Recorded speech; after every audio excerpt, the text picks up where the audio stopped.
ਸਾਰੇ ਦਰਸ਼ਕਾਂ ਦਾ ਬਹੁਤ-ਬਹੁਤ ਸਵਾਗਤ ਹੈ। ਅੱਜ ਅਸੀਂ ਖਾਸ ਤੌਰ ਤੇ ਪਹੁੰਚੇ ਹਾਂ ਤ੍ਰਿਵੇਦੀ ਸਕੂਲ ਆਫ ਇੰਗਲਿਸ਼ ਦੇ ਵਿੱਚ। ਅੱਜ ਗੱਲਬਾਤ ਕਰਾਂਗੇ ਪੀਟੀਈ ਬਾਰੇ। ਮੇਰੇ ਨਾਲ ਮੌਜੂਦ ਨੇ ਤ੍ਰਿਵੇਦੀ ਸਕੂਲ ਆਫ ਇੰਗਲਿਸ਼ ਦੇ ਹੈਡ ਟ੍ਰੇਨਰ ਪ੍ਰਿਆ ਪੁਰੀ ਜੀ। ਉਹਨਾਂ ਨਾਲ ਅੱਜ ਅਸੀਂ ਪੀਟੀ ਬਾਰੇ ਪੂਰੀ ਗੱਲਬਾਤ ਕਰਾਂਗੇ। ਪ੍ਰਿਆ ਜੀ, ਬਹੁਤ-ਬਹੁਤ ਸਵਾਗਤ ਹੈ ਪ੍ਰੋਗਰਾਮ ਵਿੱਚ ਤੁਹਾਡਾ। Thank you sir. Priya ji, ਪਹਿਲਾ ਬਿਲਕੁਲ ਬੇਸਿਕ ਸਵਾਲ, ਪੀਟੀਈ ਅਸਲ ਵਿੱਚ ਹੁੰਦੀ ਕੀ ਹੈ? ਸਰ ਪੀਟੀ ਅਗੇਨ ਇੱਕ ਆਇਲਸ ਵਾਂਗੀ ਇੱਕ ਹੋਰ ਟੈਸਟ ਹੈ, but at the same time बहुत डिफरेंट टेस्ट है जिसकी फुल फॉर्म है, अगर आप पीटी बोलते हैं, that is Pearson test of English.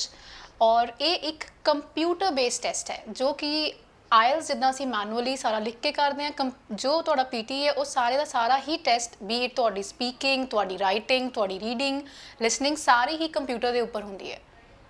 एक बहुत ही बुनियादी सवाल जिहदे बारे सारे ही साडे स्टूडेंट सोचते ने, आईलेट्स आसान है या पीटी? दोनों ही बहुत इंटायरली डिफरेंट कॉन्सैप्ट्स ने। सेम चीज़ की है कि असैसमेंट, दैट इज़ कि दोनों दे विच स्पीकिंग है, दोनों विच रीडिंग है, राइटिंग है एंड लिसनिंग है। बट मैं कहांगी पीटी नूं मैं तां थोड़ा प्रैफरेंस ज़्यादा देवांगी कि इहदे विच साडे कोल एडवांटेजेस ने दैट पूरे दा पूरा टेस्ट एक ही टाइम दे उपर हो जाता है। आयल्स ਦੇ ਵਿੱਚ ਤੁਹਾਨੂੰ ਸਪੀਕਿੰਗ ਲਈ ਅਲੱਗ ਡੇਟ ਮਿਲਦਾ ਹੈ। ਯੂ ਨੈਵਰ ਨੋ ਪਹਿਲਾਂ ਹੈ ਬਾਅਦ ਦੇ ਵਿੱਚ ਹੈ। ਆਲਦੋ ਹੁਣ ਸੈਟਿੰਗ ਆ ਗਈ ਹੈ ਦੈਟ ਠੀਕ ਹੈ ਤੁਸੀਂ ਖੁਦ ਸ਼ਡਿਊਲ ਵੀ ਕਰ ਸਕਦੇ ਹੋ, ਬਟ ਸਟਿਲ ਇੱਕ ਬੈਕ ਆਫ ਮਾਈਂਡ ਤੇ ਬੱਚੇ ਦੇ ਦਿਮਾਗ ਤੇ ਟੈਨਸ਼ਨ ਰਹਿੰਦੀ ਹੈ, ਸਪੀਕਿੰਗ ਹੈ, ਟੈਸਟ ਦੇਣਾ ਹੈ, ਔਰ ਉਹਦਾ ਇਫੈਕਟ ਅਗਰ ਉਹ ਪਹਿਲਾਂ ਆਇਆ ਬਾਅਦ ਦੇ ਵਿੱਚ ਹੈ ਤੇ ਬੱਚੇ ਦੇ ਬਾਕੀ ਮੋਡਿਊਲਸ ਉੱਪਰ ਵੀ ਫਰਕ ਪੈਂਦਾ ਹੈ। Whereas in case of PT ਕੀ ਹੁੰਦਾ ਹੈ ਕਿ ਇੱਕੋ ਵਾਰ ਦੇ ਵਿੱਚ ਤੁਹਾਡਾ ਸਾਰਾ ਟੈਸਟ ਹੋ ਜਾਂਦਾ ਐਂਡ ਇਨ ਫੈਕਟ ਤੁਹਾਡਾ ਟੈਸਟ ਹੀ ਸਪੀਕਿੰਗ ਨਾਲ ਸਟਾਰਟ ਹੁੰਦਾ ਹੈ। ਸਭ ਤੋਂ ਬੜਾ ਐਡਵਾਂਟੇਜ ਮੈਂ ਕਹਾਂਗੀ ਪੰਜਾਬ ਰੀਜਨ ਲਈ ਇਹ ਹੈ ਦੈਟ ਬੱਚਿਆਂ ਨੂੰ ਸਿੰਸ ਸਪੀਕਿੰਗ ਦੇ ਵਿੱਚ ਕਾਫੀ ਪ੍ਰੋਬਲਮ ਆਉਂਦੀ ਹੈ, ਸੋ ਪੀਟੀ ਦੇ ਵਿੱਚ there is no human factor. ਕਿਸੇ ਬੰਦੇ ਨੇ ਤੁਹਾਡੀ ਸਪੀਕਿੰਗ ਨਹੀਂ ਲੈਣੀ ਹੈ, ਤੁਸੀਂ ਇਕੱਲੇ ਬੈਠੇ ਹੋ, ਕੇਬਿਨ ਦੇ ਵਿੱਚ ਹੋ, ਔਰ ਕੁਐਸਚਨ ਤੁਹਾਨੂੰ ਸਿਸਟਮ ਦੇ ਉੱਪਰ ਆਏਗਾ, ਤੁਸੀਂ ਆਪਣੇ ਹੈਡਫੋਨਸ ਨਾਲ ਸੁਣੋਗੇ ਔਰ ਆਨਸਰ ਕਰੋਗੇ, ਵਿਚ ਇਨ ਟਰਨ ਬੇਸਿਕਲੀ ਮੀਨਸ ਤੁਸੀਂ ਜ਼ਿਆਦਾ ਕੌਨਫੀਡੈਂਟ ਹੋਵੋਗੇ, खुद ज़्यादा परफॉर्म करना है, किसी को आंसर नहीं देना, तुम नर्वस नहीं होंगे, ब्लैंक आउट नहीं होंगे। So that's another major advantage of PT जो सानू आयल्स के उपर मिलता है। आई वुड से पीटी ज़्यादा आसान है। आयल्स के देखो, अगर सिंस आयल्स काफ़ी लेंदी है, अगर तुम रीडिंग के जाओ या राइटिंग के जाओ, राइट रीडिंग तो 1 घंटे का है, राइटिंग तो 1 घंटे का है, और रीडिंग अगर तुम करना, you need to be intellectual, you need to have skill, you know, you need to have that basic understanding कि अंटिल अनलेस मैंने पैराग्राफ समझ नहीं आ रहा मैं सॉल्व क्वेश्चन नहीं कर सकती, because it's a comprehension, lengthy comprehension for 250 to 300 words.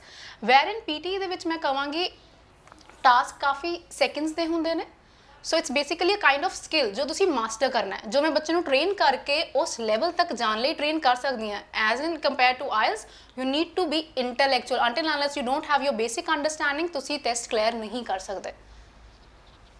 जिन्हां स्टूडेंट्स का बार-बार कोशिश करने के बावजूद आइल्स का स्कोर इंप्रूव नहीं हो रहा, कि उन्होंने पीटीई कर लेनी चाहिए है? डेफिनेटली मैं कहांगी डेफिनेटली। इनफैक्ट असी मैं अगर अपने इंस्टीट्यूट की गल करा, साडे खुद के इंस्टीट्यूट के सिंस साडा पेरेंट काम इज़ ओवरसीज़, असी बच्चों को ओवरसीज़ भेजते हैं, राइट, साडा स्टूडेंट वीज़ा का काम है। सो साडे को हुण डायरैक्ट जो स्टूडेंट्स न्यूजीलैंड लिए आस्ट्रेलिया लिए आते हैं, जो बिकॉज पीटी उत्थे वाइडली एक्सैप्टेड है, असी उन्होंने बच्चों को पीटी आयल्स रैफर करते ही नहीं हैं, क्योंकि ਇਹਦਾ ਸਕੋਰ ਕੰਪੈਰੇਟਿਵਲੀ ਘੱਟ ਟਾਈਮ ਦੇ ਵਿੱਚ ਆ ਜਾਂਦਾ ਹੈ। ਆਇਲਸ ਦੇ ਵਿੱਚ ਨੋਰਮਲੀ ਹੁਣ ਜੋ ਸਾਡਾ ਲਾਸਟ ਈਅਰ ਦਾ ਵੀ ਸਕਸੈਸ ਰੇਟ ਰਿਹਾ, ਤੁਸੀਂ ਇਨਫੈਕਟ ਸਾਡੇ ਆਫੀਸ਼ੀਅਲ FB ਦੇ ਪੇਜ ਤੇ ਵੀ ਚੈੱਕ ਕਰ ਸਕਦੇ ਹੋ ਤ੍ਰਿਵੇਦੀ ਓਵਰਸੀਜ਼ ਤੇ, ਕਿ ਜੋ ਬੱਚੇ ਆਇਲਸ ਦੇ ਵਿੱਚ 5 5.5 ਬੈਂਡ ਲੈਂਦੇ ਹੈ, ਉਹ ਪੀਟੀ ਦੇ ਵਿੱਚ as per their own capability 0.5 to 1.5 band ਦੀ ਇੰਪਰੂਵਮੈਂਟ ਦਿਖਾਉਂਦੇ ਹੀ ਦਿਖਾਉਂਦੇ ਹੈ, and definitely it turns into a success rate PT ਦੇ ਲਈ। ਸੋ ਇਹ ਡੈਫੀਨੇਟਲੀ ਐਂਡ ਇਨ ਫੈਕਟ ਮੈਂ ਕਹਾਂਗੀ ਕਿ ਪੀਟੀ ਦਾ ਹਜੇ ਵੀ ਬਹੁਤ ਏਰੀਆਜ਼ ਦੇ ਵਿੱਚ ਸਿੰਸ ਪੀਟੀ ਇੰਨਾ ਲੋਕੀ ਅਵੇਅਰ ਨਹੀਂ ਹੈ ਕਿ ਹੁੰਦੀ ਕਿੱਦਾਂ ਆ, ਉਸ ਰੀਜ਼ਨ ਕਰਕੇ ਸਾਡੇ ਕੋਲ ਮੈਕਸਿਮਮ ਬੱਚੇ ਲਾਸਟ ਈਅਰ ਤੱਕ ਤਾਂ ਆਉਂਦੇ ਹੀ ਉਹ ਸੀ ਜਿਨ੍ਹਾਂ ਨੇ ਆਇਲਸ ਕੀਤਾ ਹੋਇਆ ਹੈ, ਬੈਂਡਸ ਨਹੀਂ ਆ ਰਹੇ, ਪੀਟੀ ਚਾਹੁੰਦੇ ਹੈ, ਇੱਥੋਂ ਦੀ ਪੀਟੀ ਕਰਦੇ ਹੈ, 1 1.5 2 ਬੈਂਡ ਦਾ ਇੰਪਰੂਵਮੈਂਟ ਲੈਂਦੇ ਹੈ, ਐਂਡ ਇਨ ਫੈਕਟ ਪੀਟੀ ਕਰਕੇ ਉਹਨਾਂ ਦੇ ਵੀਜ਼ਾ ਦਾ ਸਕਸੈਸ ਰੇਟ ਵੀ ਇਜ਼ ਬੈਟਰ। चाहे किसी ने इनफैक्ट कैनेडा लिए भी इनफैक्ट असी कई बच्चों को पीटी करवाई है, 2 3 4 5 इनफैक्ट केसेस ज़्यादा रहे जिन्होंने पीटी करके कैनेडा की भी फाइल प्रोसैस की and they have had a very good success rate. जी, साडे विद्यार्थियों को मैथड दसो। आइल्स बारे तो साडे सारे विद्यार्थी जानते हैं कि किस तरह आइल्स की पढ़ाई करवाई जाती है, पीटीई दे विच तुसी किहड़े-किहड़े मैथड्स दे नाल स्टूडेंट्स नूं पढ़ाई करवाउने हो? ਵੈਲ ਮੈਂ ਕਹਾਂਗੀ ਪੀਟੀ ਦੇ ਵਿੱਚ ਐਡਵਾਂਟੇਜ ਟ੍ਰੇਨਿੰਗ ਪਾਰਟ ਤੇ ਇਹ ਹੈ ਕਿ ਆਇਲਸ ਦੇ ਵਿੱਚ ਤਾਂ ਤੁਹਾਨੂੰ ਇਹ ਹੈ ਨਾ ਕਿ ਅਗਰ ਤੁਸੀਂ ਰੀਡਿੰਗ ਕਰਦੇ ਆ ਤੇ ਤੁਹਾਡੇ ਰੀਡਿੰਗ ਦੇ ਹੀ ਨੰਬਰ ਨੇ, ਅਗਰ ਤੁਸੀਂ ਰਾਈਟਿੰਗ ਕਰਦੇ ਆ ਤਾਂ ਰਾਈਟਿੰਗ ਦੇ ਮੋਡਿਊਲ ਦੇ ਹੀ ਨੰਬਰ ਨੇ। ਪਰ ਪੀਟੀ ਦੀ ਸਕੋਰਿੰਗ ਇੱਦਾਂ ਦੀ ਹੈ ਕਿ ਇਹਦੇ ਵਿੱਚ ਇੰਟੀਗ੍ਰੇਟਿਡ ਟਾਸਕ ਹੁੰਦੇ ਆ। ਉਹਦਾ ਮਤਲਬ ਕੀ ਕਿ ਇੱਕੋ ਹੀ ਮੋਡਿਊਲ ਦੇ ਵਿੱਚੋਂ ਦੋ ਮੋਡਿਊਲ ਦੇ ਨੰਬਰ, ਸਪੋਜ਼ ਤੁਸੀਂ ਸਪੀਕਿੰਗ ਕਰ ਰਹੇ ਆ, ਤੁਸੀਂ ਸਪੀਕਿੰਗ ਦੇ ਵਿੱਚੋਂ ਰੀਡਿੰਗ ਦੇ ਨੰਬਰ ਵੀ ਲੈ ਸਕਦੇ ਆ। ਕੁਝ ਇੱਦਾਂ ਦੇ ਕੁਐਸਚਨਸ ਆਉਂਦੇ ਆ ਉਹਦੇ ਵਿੱਚ।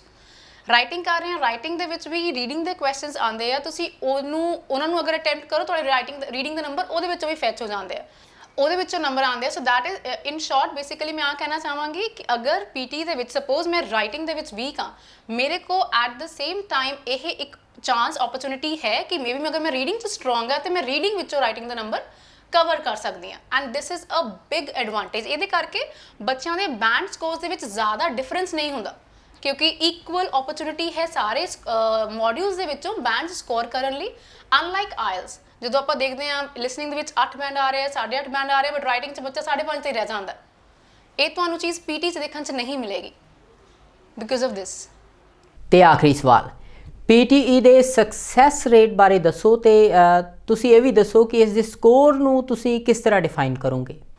ਪੀਟੀ ਦਾ ਮੈਂ ਇਨਫੈਕਟ ਮੈਂ ਬਹੁਤ ਪ੍ਰਾਊਡਲੀ ਰਾਦਰ ਇੱਕ ਹੁਣੀ ਰੀਸੈਂਟ ਸਾਡਾ ਕੇਸ ਡਿਸਕਸ ਕਰਾਂਗੀ। There was a student Rachit Rati, right, and ਉਹਨਾਂ ਨੇ ਕੈਨੇਡਾ ਅਪਲਾਈ ਕਰਨਾ ਸੀ। Just because of some his own issues funds ਔਰ something he couldn't apply for Canada and then he turned up for Australia. ਔਰ Australia ਲਈ ਉਸ ਬੱਚੇ ਦਾ ਨੋ ਡਾਊਟ ਲੈਵਲ ਵੀ ਅੱਛਾ ਸੀ।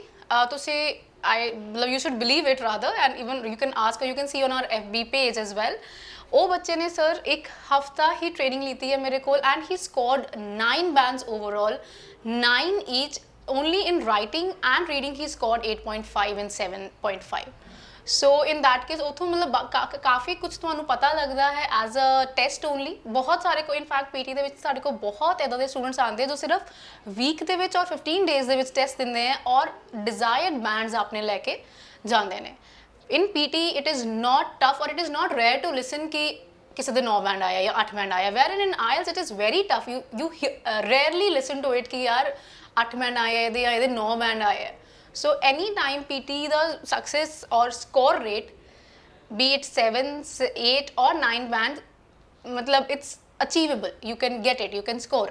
So मैं last ਵਿੱਚ ਇਹੀ ਕਹਿਣਾ ਚਾਹੁੰਦੀ ਹਾਂ that PT ਕਰਨਾ is not tough, right। ਅਗਰ ਤੁਹਾਨੂੰ ਇਸ ਚੀਜ਼ ਬਾਰੇ ਨੌਲੇਜ ਨਹੀਂ ਹੈ ਜਾਂ ਕੁਝ ਤੁਸੀਂ ਪੁੱਛਣਾ ਚਾਹੁੰਦੇ ਹੋ, ਜੋ ਸਕਰੀਨ ਤੇ ਨੰਬਰ ਫਲੈਸ਼ ਹੋ ਰਿਹਾ you can call us any time, ਉਹ ਤੁਸੀਂ ਪੁੱਛ ਸਕਦੇ ਹੋ।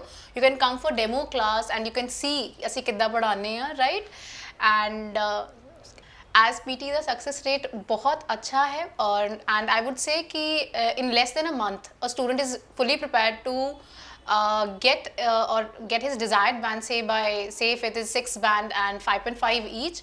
so for any further details जो number ਤੁਹਾਡੀ screen ਤੇ flash ਹੋ ਰਿਹਾ ਮੈਂ ਦੁਬਾਰਾ ਕਹਾਂਗੀ, you can call and you can ask us, you can meet us and get your desired bands and fly abroad। Thank you।